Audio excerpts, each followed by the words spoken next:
Hi guys, and welcome down to a second episode of the left-handed series with myself, Andy Carter, and himself, Ant Wilson.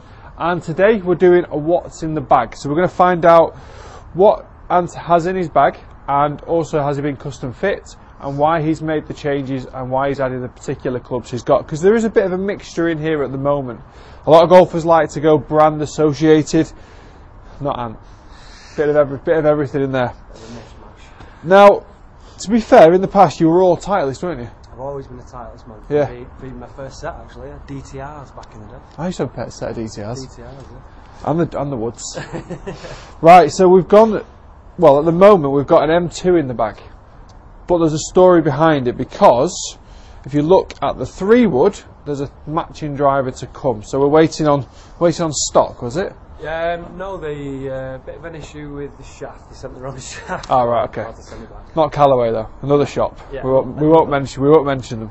Yeah. So we've got at the moment we've got the TaylorMade M2 driver in there. Callaway Epic. Is it the Sub-Zero? Sub-Zero. Sub-Zero on the way.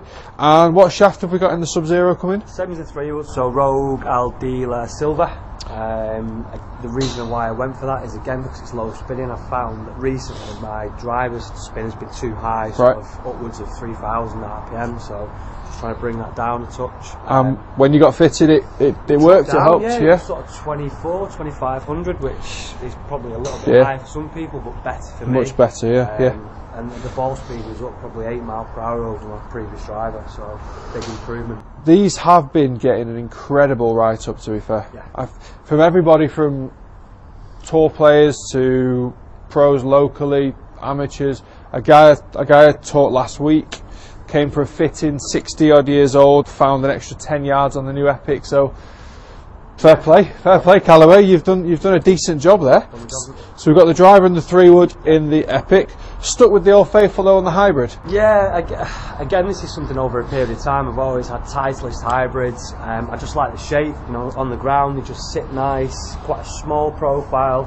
I don't like the deep profile heads. Yeah. For me they just look a bit, I don't know, a bit cumbersome on the ground. Yeah, that sits nice. Sort of pick it. I can play a number of shots. I mean, I even play chip shots around the green with it as well. So. Nice, Todd Hamilton style. Yeah, Todd Hamilton. Yeah.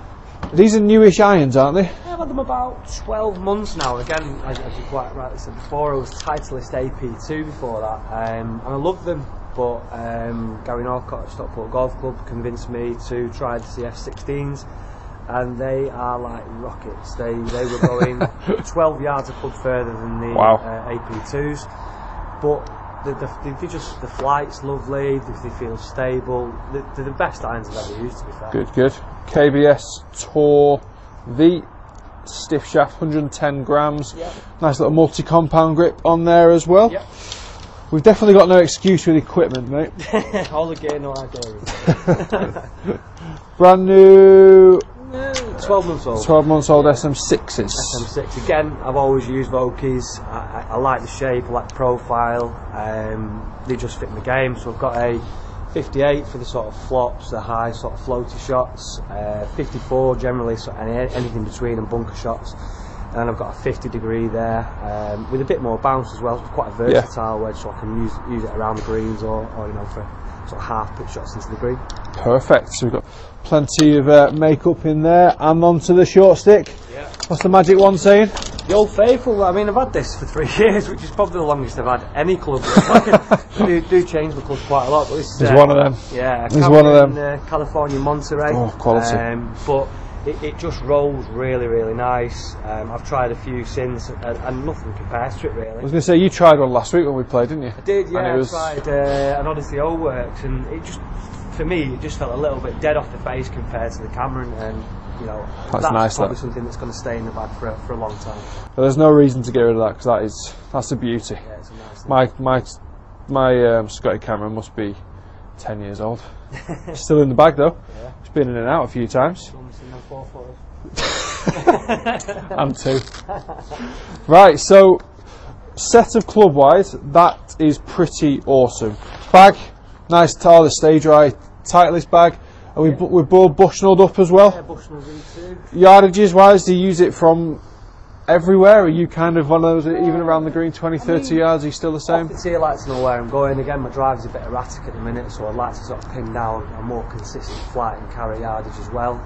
But anything sub 50, 60 yards, I don't think you need to right, okay. So I'm more of a field bit of player feel. inside. Right, Yeah. okay. So it's kind of knowing when to use it. Sometimes you see guys using it from 30, 40 yards away, and then they're almost confusing themselves on how much of a swing they need, and I that's when it's you're not overcomplicating the situation. Yeah, exactly. There, you know, see the target, feel what you need to do, and then hit the shot. Good stuff. Right, so that's a what's in the bag of Anthony, and we're going to move on to the next episode where we're going to talk about his game, his strengths, his weaknesses. Also do a little bit of a kind of a swing analysis as well, and the bits that we've been working on over the past kind of few months, and also the bits we're going to work on to achieve the targets that we have set for this year. So guys, please do subscribe to the channel, follow us on all our social media platforms as well, Facebook, Instagram and Twitter, and we'll see you next time.